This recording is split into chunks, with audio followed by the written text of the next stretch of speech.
허락하여 주옵소서. 예수님의 이름으로 간절히 기도드립니다. 아멘.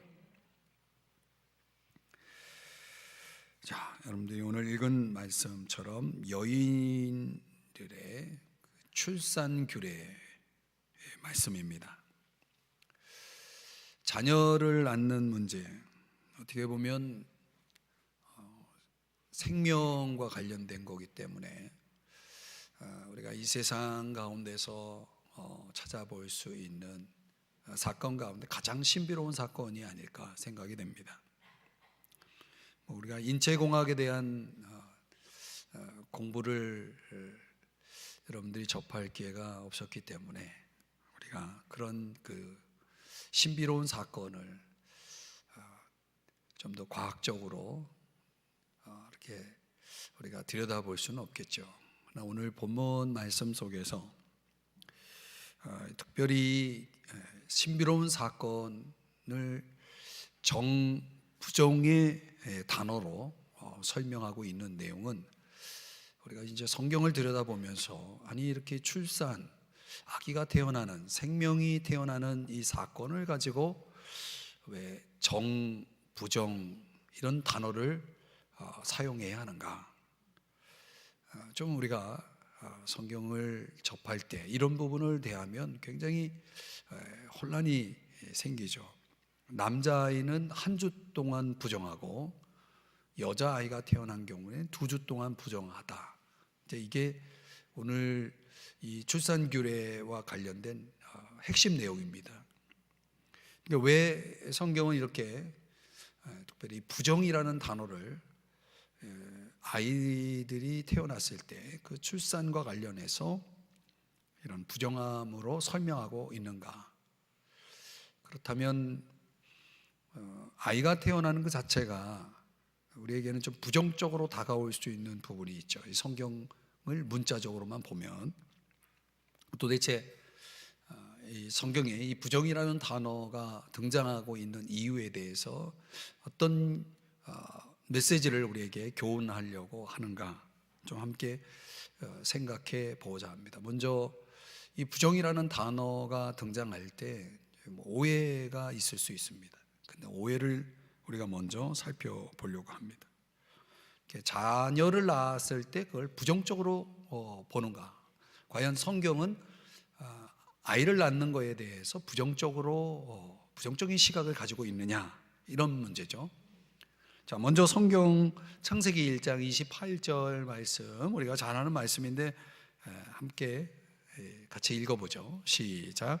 하나님이 그들에게 복을 주시며 하나님이 그들에게 이르시되 생육하고 번성하여 땅에 충만하라. 땅을 정복하라. 바다의 물고기와 하늘의 새와 땅에 움직이는 모든 생물을 다스리라 하시니라. 아멘. 이건 일종의 하나님의 그 축복이자 명령으로 이렇게 하나님이 그들에게 복을 주시며 하나님이 그들에게 이르시되 이렇게 시작하죠. 그러니까 명령입니다. 그러면서 이건 아주 축복된 명령이죠. 인간이 태어난다는 것을 성경은 어떻게 바라보냐면 아주 축복된 일로 그리고 명령으로 말씀합니다. 그래서 생육하라, 번성하라 이런 표현이 나오죠. 축복의 사건이고 명령의 사건입니다. 하나님은 인간이 태어나는 것에 대해서 이런 관점을 가지고 있다는 거죠. 또 시편 127편의 말씀을 들여다보면 자식들은 여호와의 기업이요 태의 열매는 그의 상급이로다 이런 표현이 나옵니다. 5절 끝부분에 보면 복되다 이렇게 말했어요. 사실 자식이라고 하는 것은 이 시편의 말씀에 의하면 여호와의 기업이고 상급이다. 하나님이 우리에게 상을 주신다는 차원에서 자녀들은 참으로 우리에게는 복된 존재들인 거죠. 반면에 신명기 28장의 말씀에 보면 여성들이 자녀를 낳지 못할 때 불임과 관련했을 때에 그것을 하나님의 저주, 그 저주의 결과로 암시하는 내용이 나옵니다. 아브라함이 자식이 없었을 때에 그는 얼마나 고통을 겪었는지 모릅니다. 성경에 다 소개되고 있지 않지만 성경 안에서 보더라도 그 자녀가 없다는 것이 그 가정의 아주 큰 문제였죠. 그런데 하나님이 드디어 귀한 아들을 주셔서 이제 낳게 되는데 그의 이름이 이삭이죠. 이삭이 무슨 뜻이죠? 네, 여러분들 잘 아시는 대로 웃음이라는 뜻입니다. 기가 막힌 거죠. 특히 이 나이에 자식을 낳을 수 없는 나이인데 이런 귀한 아들을 주시니 웃지 않을 수가 없는 거죠. 기뻐서 웃는 거죠. 그 행복한 기쁨을 표현하는 이름 이삭을 이름으로 짓게 되죠. 이게 자식이라고 하는 것은 기쁨의 존재고 축복된 존재인 거예요. 그러니까 자녀를 낳는다는 것은 그런 차원에서 성경은 우리에게 가르치고 있는 것입니다. 결코 성경이 자녀를 낳는 문제를 부정적으로 가르치거나 교훈하고 있지 않다라는 것입니다. 그런데 오늘 본문에 보면 분명히 부정이라는 단어가 사용되고 있어요. 그럼 이 부정을 어떤 시각에서 우리가 해석을 해야 되는가? 왜 여기서 부정이라는 단어가 등장하는가? 학자들은 이것이 원죄, 들어보셨죠? 원죄의 결과로 보는 견해가 지배적입니다. 인간은 태어나면서 죄성을 가지고 태어나죠. 이 죄성이라는 것은 우리의 부모로부터 또 부모의 부모로부터 계속 이 아담의 죄로 말미암아 세상에 죄가 들어오고 그 아담의 후손들은 사람의 아들로 태어나는 모든 이들은 결국은 죄인으로 태어나게 되는 것입니다. 부정할 수 없죠. 그 원죄의 결과로 인해서 하나님께서 아담과 하와가 죄를 범했을 때에 그들에게 어떤 심판을 내리시는지 여러분 기억하십니까?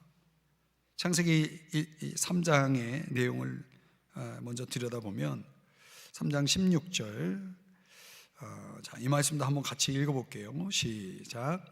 또 여자에게 이르시되 내가 네게 임신하는 고통을 크게 더하리니 네가 수고하고 자식을 낳을 것이며 너는 남편을 원하고 남편은 너를 다스릴 것이니라 하시고. 여러분, 범죄한 하와에게 하나님이 주신 심판이 바로 이 16절의 내용입니다. 임신을 하는데 여러분 임신 그 자체가 아까도 말씀드렸죠. 창세기 1장에서는 축복된 명령이라고 그랬잖아요. 자식을 낳는다는 것은 축복입니다. 그런데 그렇게 생각하면 임신 그 자체는 심판이 아니죠. 하나님의 심판이 어떻게 임하냐면 정확히 보면 심판은 임신 자체에 있는 것이 아니라 임신에 더해진 고통이 따라온다는 거예요. 그렇다면 최초의 인간, 그러니까 타락 전의 인간은 자녀를 낳을 때 고통이 있었을까요? 없었을까요?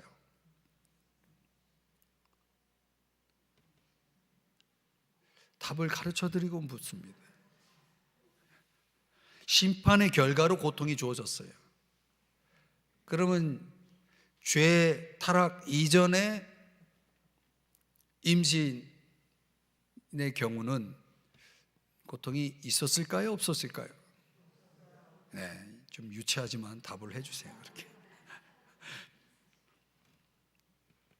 남자도 마찬가지예요. 지금 여러분들에게 16절만 보여드리지만 17절에도 남자들은 창세기 2장에 보면은 하나님이 두신 그 동산 안에서 경작하는 일을 맡게 됩니다. 경작이라는 것은 우리로 말하면 이제 농사를 짓는 거죠. 일을 하는 겁니다. 일 자체가 심판이 아닙니다.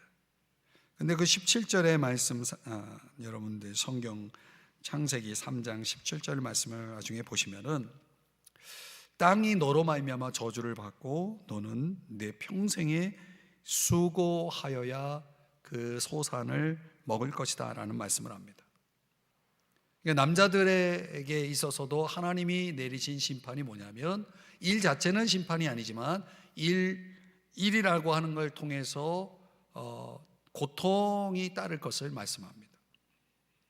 일이라는 것은 고통이라기보다는 즐거움이라고 말할 수 있는 거예요. 원래 타락 전의 일은 즐거움 속에서 이루어지는 일이었다는 거죠. 인간은 더 이상 일을 즐거운 차원으로 대할 수 없는 그런 이제 결과가 이제 심판으로, 하나님의 심판으로 주어진 것입니다. 그 타락 자체의 어떤 그 수준을 보여주는 가장 결정적인 단서는 그거예요. 고통을 느끼는 겁니다. 출산의 고통, 노동의 고통. 여러분들은 그 고통을 느끼시나요? 그 고통을 느낀다면 내가 여전히 타락 수준에 머물고 있다는 것을 보여주는 거죠. 반면에 우리가 구원받은 자들에게 있어서 노동이라는 것은, 그렇게 말하면 이 일이라고 하는 것은, 노동이라는 것은 감격이고 기쁨의 차원이 될 수가 있는 겁니다. 그러니까 우리가 일을 접근할 때도 전혀 다른 자세로, 태도로 일을 대할 수가 있게 되는 거죠. 어떻든 지금 이 레위기 12장에서 부정이라는 단어가 등장할 때, 여기서 도대체 왜 이 부정이라고 하는 단어가 사용되느냐, 우리가 그걸 해석함에 있어서 이 원죄, 인간이 태어나면서 얻는 그 원죄라고 하는 차원에서 볼 때에, 태어난다는 자체가 이렇게 부정이라는 단어로 설명되어질 수 있다는 것입니다. 그러나 우리가 좀 더 이해를 돕기 위해서 이런 정도의 차원으로는 부정이라는 단어를 우리가 충분히 이해하기는 어려울 것 같아요. 왜 성경은 오늘 레위기 12장에서 아이가 태어났을 때 그걸 부정으로 보느냐, 그 부정이 의미하는 바가 뭘까? 도대체 왜 성경은 이런 의미를, 부정의 의미를 강조하는가? 몇 가지 그 부정의 의미를 본격적으로 한번 생각해 보려고 합니다. 첫 번째는 오늘 본문 4절 말씀인데, 아마 여기 중요한 단어가 나오기 때문에 한번 읽어보겠습니다. 4절 시작. 그 여인은 아직도 33일을 지내야 산혈이 깨끗하리니 정결하게 되는 기한이 차기 전에는 성물을 만지지도 말며 성소에 들어가기도 말 것이며. 아멘. 자, 여기 산혈이라고 하는 단어가 나오죠. 이 출산에 따라오는 피 흘림입니다. 이 피 흘림을 성경은 이 피에 초점을 맞춰서 이걸 부정하게 보는 것입니다. 그래서 이게 33일이 나오는데, 정확하게 말하면 이 8일째 되는 날부터 33일입니다. 그러니까 7을 플러스 하니까 40일 동안에는 여인은 부정한 상태에 있어야 했다는 거죠. 그래서 그 누구도 접근할 수 없는, 성물을 만질 수도 없고 성소에 들어갈 수도 없는 그런 상태로 이렇게 분리되어 있어야 했다는 거죠. 5절 말씀에 보면, 이번에는 여자아이를 낳을 때는 2일에 동안에 부정하리니 하면서 산혈이 깨끗하게 되면 66일을 지내야 하리라. 그러니까 여자아이를 낳을 경우에는 정결하게 되기 위해서는 며칠이 필요하냐면 66 플러스 14, 그러면 합이 80이죠. 그러니까 남자아이를 낳으면 40일이 지나야 정결하게 되고, 여자아이를 낳으면 80일이 지나야 정결하게 되어서 성물을 만질 수도 있고 성소에 들어갈 수도 있게 되는 것입니다. 그런데 여기서 순전히 이 부정이라는 단어는 도덕적인 의미로 사용되고 있지 않다는 걸 여러분들이 깨달으셔야 됩니다. 그 피를 흘리는 관점을 지금 강조하고 있는 것입니다. 산혈이 깨끗하리라. 그러니까 부정의 관점은 출산 때에 흘리는 피에 초점이 맞춰져 있다는 것을 의미하는 것입니다. 그럼 왜 그 출혈을 부정으로 보느냐? 우리가 구약 성경에서 여러분들이 꼭 기억해야 될 것은 피가 의미하는 것입니다. 피가 의미하는 게 뭐죠? 피가 생명을 의미하기도 하지만 피 흘림 하면 예수 그리스도의 십자가를 우리가 떠올리죠. 죽음을 의미하기도 합니다. 여기서 이 피의 유출이라고 하는 것은 건강한 삶의 반대 개념, 더 나아가면 죽음의 개념을 강조하고 있는 겁니다. 의미하고 있는 거죠. 근데 이 피 흘림 자체, 그 형태가, 피 흘림의 형태가, 그 모양이 완전함이 결여된 것을 보여준다는 거예요. 그러니까 성경은 이렇게 죽음을 가져오고 건강과 정반대의 개념이라고 할 수 있는 이런 죽음을 가져오는 문제를 부정하게 보는 거예요. 완전함이 결여되어 있는 인간으로서 간주하는 것입니다. 그런 인간의 상태로서는 성경은 그것을 부정이라고 판단을 하는 것입니다. 또 보면은 이 기간으로 따지면은 남자아이보다는 여자아이가 2배나 더 걸리죠. 이게 딸은 잠재적인 생리자입니다. 어떤 면에서 보면 이 몸값도 남자보다는 여자는 2분의 1입니다. 구약적으로 말하면. 그러니까 출산 때 어떤 학자들은 딸을 낳을 때 진통이 더 컸을 것이다 이렇게 말하기도 합니다. 정결의 기간이 갑절이 될 수 있는 부분은 그 딸의 존재가 잠재적 생리자이기 때문에 이렇게 2배로 그 기간을, 정결의 기간을 잡았을 것이라고 봅니다.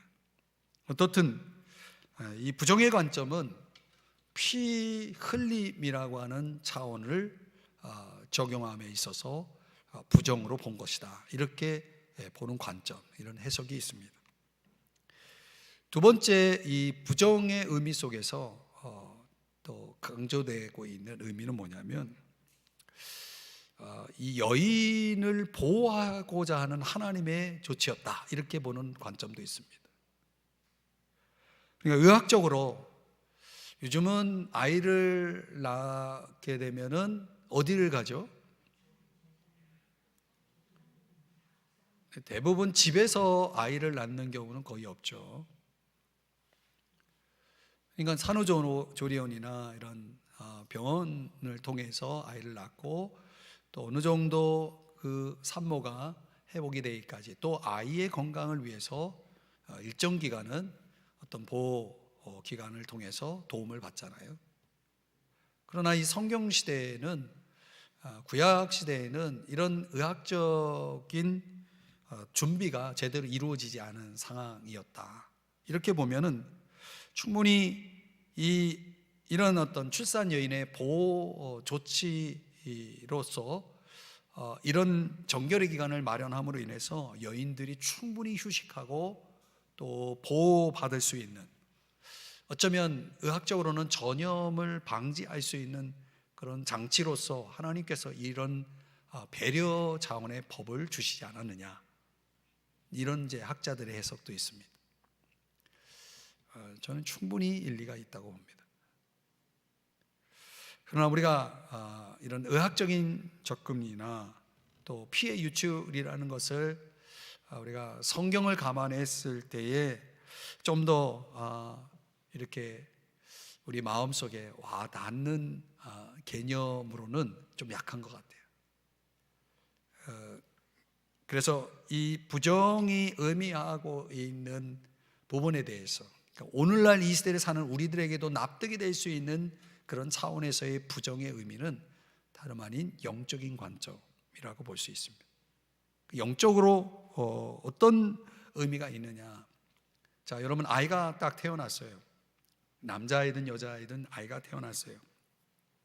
그러면 이 출산 규례에 의해서 정결 예식이 모든 생명의 탄생과 함께 정결 예식의 그 과정을 거치게 했다는 거예요. 이 한 생명이, 이제 하나님의 선물로 받은 이 한 생명이 하나님 앞에서 어떤 인생을 살아가기를 원하십니까? 여러분이 여러분의 자녀를 낳았을 때 나의 자녀가 앞으로 이 아이의 인생이 어떻게 펼쳐지기를 여러분은 기대하시나요? 이게 오늘 이 말씀을 푸는 데 있어서 저와 여러분이 주목해야 될 아주 가장 중요한 개념입니다. 하나님은 아이들이 태어났을 때 이 출산 규례를 통해서 이 아이들이 하나님 앞에서 어떤 인생을 살아가야 할지, 아니 모든 인간이 태어남을 통해서 어떤 인생을 살아가야 할지를 분명하게 보여주시고 가르쳐 주시는 차원에서 이 규례를 주셨다라고 저는 믿습니다. 그렇다면 이 아이들에게 첫 번째 어떤 존재로서 인생을 살아가야 하느냐, 이 부정이라고 하는 타이틀이 붙음으로 말미암아 모든 생명들은 부정으로부터 깨끗해져야만 했다는 거예요. 다시 말하면 용서받는 존재로 인생을 시작해야 했다는 거예요. 이 성경에 우리가 로마서 3장 23절에도 말씀하는 것처럼 모든 사람이 죄를 범하였으며, 이 땅에 태어나는 모든 인간이 바로 이 로마서 3장 23절에 걸립니다. 그렇다면 우리는 태어나면서 하나님 앞에 어떤 인생으로 우리의 인생을 시작해야 하냐면, 모든 사람이 죄를 범하였기 때문에 이 죄를 속죄함을 받는 것으로부터 시작해야 된다는 거예요. 이것이 전제되지 않고는 그 인생은 하나님 앞에서 제대로 된 인생을 살아갈 수가 없는 것입니다. 이해가 되지 않습니까? 그러니까 모든 인생이 축복된 인생을 살아가기 위해서는 뭐가 전제되어 있냐면 속죄를 경험해야 된다는 거예요. 놀라운 일 아닙니까? 그래서 그들이 격리 기간이 끝나면 가장 먼저 해야 하는 일이 뭐였냐면 속죄 제사를 드려야 됐다는 거예요. 그들이 하나님 앞에서 반드시 그들의 인생을 시작할 때 드려야 될 제사였다는 것입니다. 레위기 12장 6절, 오늘 본문 6절 말씀을 한번 같이 읽어볼까요? 시작. 달이나 정결하게 되는 기한이 차면 그 여인은 번제를 위하여 1년 된 어린 양을 가져가고 속죄제를 위하여 집 비둘기 새끼나 산 비둘기를 회막문 제사장에게로 가져갈 것이요. 여기 두 개의 제사가 나오죠. 하나는 번제, 또 하나는 속죄제. 제가 이제 속죄제를 먼저 말씀드렸지만은 이렇게 용서받는 인생, 용서받음으로 출발하는 인생, 그 하나님의 그 속죄를 깊이 경험한 인생으로 출발한다면, 그렇게 용서를 받았다면 거기서 끝나는 것이 아니라 이 용서받음을 통해서 그 인생은 이제 하나님 앞에 온전히 헌신된, 드려진 인생을 살라고 하는 차원에서 어떤 제사가 따라오냐면 번제라고 하는 제사가 따라오는 것입니다. 번제라는 것은 단순히 우리를 헌신하는, 하나님 앞에 드리는 차원의 제사이기도 하지만 우리가 앞서서 살펴본 바에 의하면 또한 감사의 제사이기도 합니다. 하나님이 주신 생명에 대한 감사. 그렇다면 이 몸으로 나는 어떤 인생을 살 것이냐, 하나님 앞에 하나님이 기뻐하시는 거룩한 산제물이 되어서 하나님 앞에 헌신하여 살아가겠다라고 하는 그런 고백과 결단으로부터 출발하는 인생, 그렇게 살라고 하나님이 우리를 이 땅에 보내주신 거 아니겠습니까? 태어나게 하신 거 아니겠습니까? 정말 모든 인생이 복되기 위해서는 이 두 가지 사건이 전제될 때 그것이 가능하다는 거예요. 12장 8절 말씀도 한번 읽어볼까요? 8절 시작. 그 여인이 어린 양을 바치기에 힘이 미치지 못하면 산비둘기 2마리나 집 비둘기 새끼 2마리를 가져다가 하나는 번제물로 하나는 속죄 제물로 삼을 것이요 제사장은 그를 위하여 속죄할지니 그가 정결하리라. 아멘. 여러분, 속죄제는 말씀드린 대로 용서함을 받는 제사입니다. 내가 용서받은 자로 인생을 시작해야 됩니다. 번제는 헌신의 제사입니다.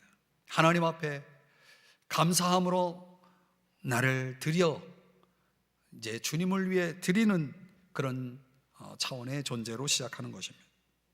그런데 특이한 것은 왜 비둘기를 제물로 언급할까요? 우리가 앞서서 여인은 번제를 위하여 1년 된 어린 양을 가져가고 그랬거든요. 그런데 이 8절에서는 어린 양을 바치기에 힘이 미치지 못하면 이라고 말하고 있어요. 그러면서 산비둘기 2마리나 집비둘기 새끼 2마리를 가져다가 이렇게 말하는 거죠. 양을 바칠 수 없다면 비둘기 새끼라도 바쳐라, 이런 거 아니겠어요? 이 말은 누구도 예외 없이 속죄제를 드려야 된다, 번제를 드려야 된다는 겁니다. 어떤 인간도 예외가 될 수가 없다는 거죠. 만약 내가 가난하다면 가난한 사람조차도 예외가 될 수 없다는 거죠. 누구라도 이런 인생이 돼야 복될 수 있음을 말씀하고 있는 거죠. 그래서 누가복음 2장에 보면 예수님이 이제 8일째, 난지 8일째 됐을 때, 할례할 8일이 될 때에, 그때 예수의 어머니 마리아가 그 이름을 예수라 하고 나서 여기 보니까 말씀대로 정결 예식의 날이 참에 아기를 데리고 예루살렘에 올라갔다, 이렇게 말하고 있습니다. 그리고 24절의 말씀에 보니까 24절 보여주세요.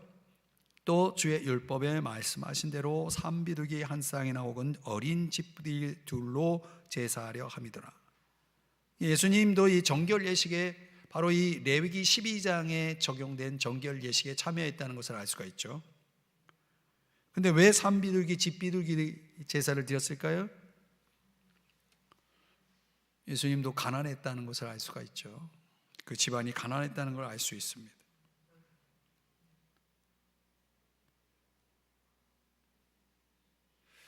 가난한 자도 예외가 될 수가 없는 거죠. 가난이 핑계가 될 수 없는 거죠. 하나님 앞에 우리가 용서함을 받는 존재로, 또 헌신된 존재로 살아가는 데 있어서는 가난이 그게 변명이 될 수가 없다는 것입니다.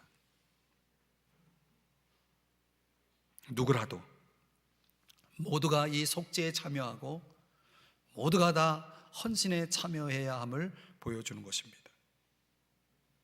자, 그런데 여기에 플러스에서 3절 말씀인데 다 같이 함께 읽겠습니다. 시작. 8째 날에는 그 아이의 표피를 뺄 것이요. 그러니까 정결 예식 속에 뭐가 들어와 있냐면 아기에게 할례를 행하는 것이 들어와 있는 겁니다. 우리가 잘 아는 대로 이 8일째에 모든 이스라엘 그 자녀들이 이제 할례를 행하게 되는데, 그때 우리가 뭐 의학적인 설명을 굳이 제가 할 필요는 없지만 여러 자료에 보면 도대체 왜 남자아이들이 태어났을 때 8일째 되면 할례를 행했을까에 대해서 이런 자료들이 있더라고요. 유대인들의 고집인데 또 뭐 하나님께서 또 그렇게 명령하시기도 했고요.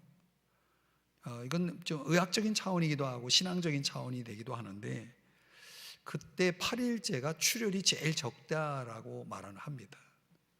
일반적으로 이제 할례를 이스라엘 유대인들이 할례를 행할 때는 출혈이 제일 적고 그리고 회복이 제일 빠른 때가 8일째라고 합니다. 물론 이제 그걸 뭐 제가 이렇게 책을 통해서 본 거 외에는 설명할 방법은 없는데요.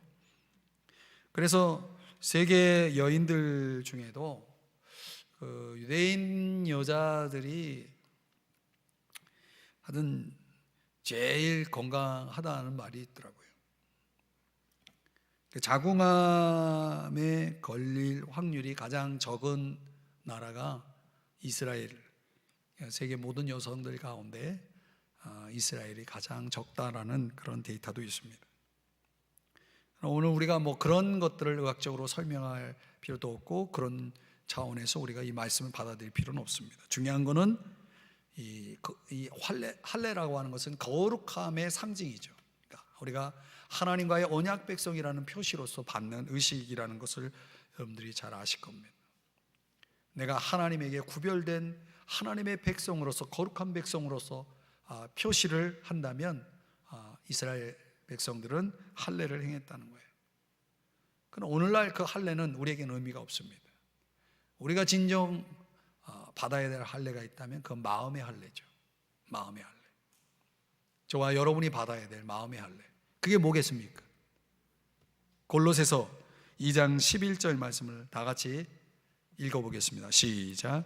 또 그 안에서 너희가 손으로 하지 아니한 할례를 받았으니 곧 육의 몸을 벗는 것이요 그리스도의 할례니라. 이 육의 몸을 벗는 것이 진정 우리가 받아야 될 할례라고 말하는데 오늘날로 얘기하면 거듭남입니다. 거듭남. 그러니까 모든 인간이 하나님 앞에서 복되게 살아가기 위해서는 거듭나야 된다는 거예요. 거듭나야 된다는 거예요.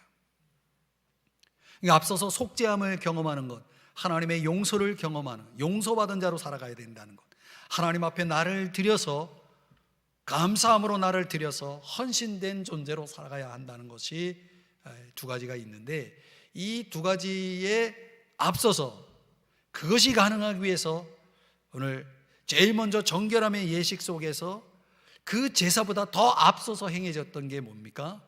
표피를 베는 것이에요. 할례였다는 거예요. 우리에게 할례는 거듭나는 거예요. 그래서 모든 인생이 어른이든 아이든 이제 갓 태어난 아이든 이 아이들에게 우리 인생에 진정 이 세 가지가 있어야만이 하나님 앞에서 진정 복될 수 있다라고 하는 것을 말씀하는 것입니다. 우리가 흔히 이제 아이들을 낳게 되면 교회 안에서 행해지는 유아 세례라는 것이 있죠. 유아 세례라고 하는 것에 어떤 의미가 있습니까? 하나님 앞에 부모가 이 아이를 세례를 받게 하는 이유가 뭡니까? 우리의 아이의 이 인생이 하나님 앞에서 그런 자녀됨을 통해서 하나님 앞에 드려진 존재로서 하나님이 붙들어서 이 아이의 앞날을 책임져 주시고 또 이 아이를 위해서 하나님이 영광을 받으시는 그런 영광스러운 인생을 살게 해달라고 하는 그런 부모의 마음이 있죠. 오늘 이 레위기 12장으로 설명한다면 그런 유아 세례의 진정성 있는 의미는 바로 이런 거죠. 이 아이가 하나님 앞에서 용서받은 존재로 속죄를 경험하는 아이로 또 하나님 앞에 이 아이가 드려져서 헌신되어서 하나님을 영광스럽게 하는 아이로 그 인생이 펼쳐지기를 바라는 마음으로 더 중요한 것은 이 아이의 거듭남을 축복하는 차원에서 유아세를 받았다고 이 아이가 자동적으로 거듭나지는 않습니다. 그래서 필요한 게 뭐예요? 입교식이라는 걸 합니다. 입교식. 입교식이 뭡니까? 성인이 돼서 자신이 영세, 우리가 유아세례라고 말하는 그 유아세례를 받은 그 신앙 아래서 내가 동일한 고백으로 이제는 내 의지로 부모가 나를 위해서 받은 유아세례가 아니라 이제는 내 의지로 하나님 앞에 내가 마땅히 세례의 의미로서의 그 신앙 고백, 그 영적인 그 고백을 나의 고백으로 삼아서 받는 그런 예식, 나의 세례가 되는 거죠. 그런 차원에서 입교를 해야 한다라고 강조를 하죠. 모태신앙 출신 여러분, 그래서 모태신앙이라는 것이 우리에게는 특별한 의미가 없어요. 내가 엄마 뱃속에서부터 예수를 믿었다라고 말하지만 내가 믿은 게 아니죠. 부모가 믿은 거죠. 어떻게 하라는 겁니까? 모태신앙도 자신이 분명하게 예수 그리스도를 인격적으로 만나는 그 만남이 필요한 거예요.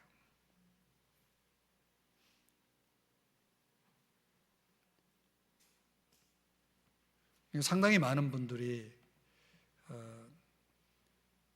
오늘날 이제 저희 모태 신앙인이라고 고백을 합니다. 그런 분들에게 도전하고 싶은 건 그거예요.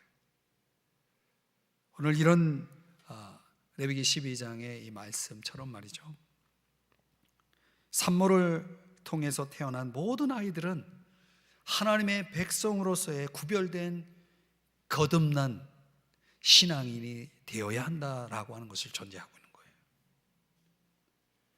그것이 난지 8일 만에 아닐 수 있어요. 옛날 같으면 이 초등학교 때도 거듭나는 아이들이 있어요. 성령을 받고. 아마 여러분 중에 어쩌면 그런 분들이 계실지 모르겠어요. 초등학교 때 엄마 따라서, 그때는 뭐 국민학교라고 말하죠, 교회 가서 집회 그냥 엄마가 가니까 갔는데, 아빠가 가니까 갔는데, 그때 성령을 받아가지고 거듭나서 그때부터 영적인 신앙인으로서 성장해가는 그런 경우도 적지 않았거든요, 사실. 오늘날 우리의 자녀들, 요즘 시대의 자녀들은 그런 걸 거의 볼 수가 없어요. 거의 볼 수가 없어요. 어떻게 하면 우리의 자녀들을 세상에서 보란듯이 성공자로 만들 것이냐라고 하는 차원에서 접근하는 경우가 많지, 이 아이가 정말 속죄함을 경험했는가? 과연 이 아이가 정말 하나님 앞에 거룩하게 구별되어 자신을 감사함으로 하나님 앞에 드렸는가?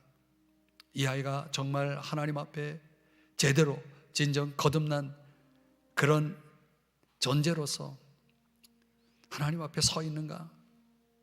이런 걸 가지고 정말 고민하고, 이걸 가지고 하나님 앞에 엎드려 날마다 눈물로 기도하는 부모가 얼마나 있습니까?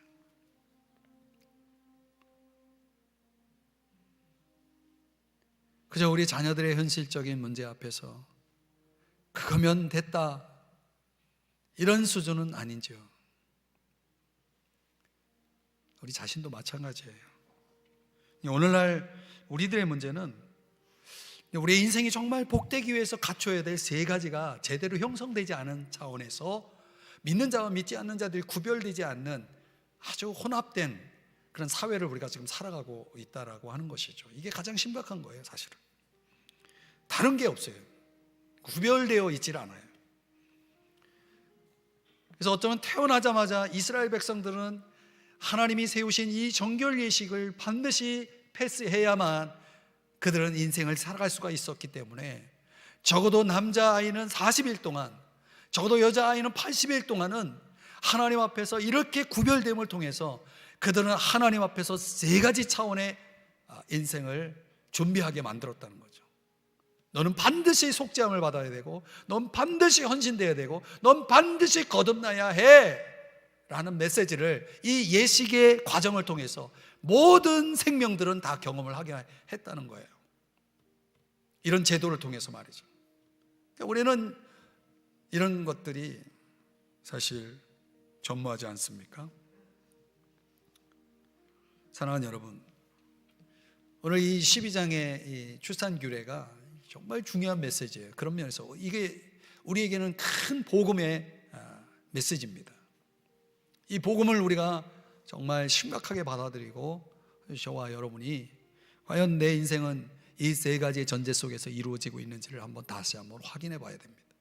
나 자신을, 그리고 우리의 다음 세대들을 그런 차원에서 접근해야 됩니다.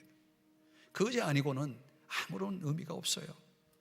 이 세상은 그 정욕은 다 지나가되 하나님의 뜻을 행하는 영혼이 남는다고 그랬죠. 영원한 가치 속에서 우리가 나의 인생을 바라보고 또 우리 자녀들의 인생을 바라봐야 하지 않을까요? 그게 중요한 거 아니겠습니까? 그게 본질 아니겠습니까? 그것이 우리가 씨름해야 될 문제가 아닐까요? 이게 아니라면 우리가 걱정하고 염려하고 애쓰는 모든 것들이 다 의미가 없는 거예요, 사실은. 자, 우리 이 시간에 함께 잠깐 기도하겠습니다.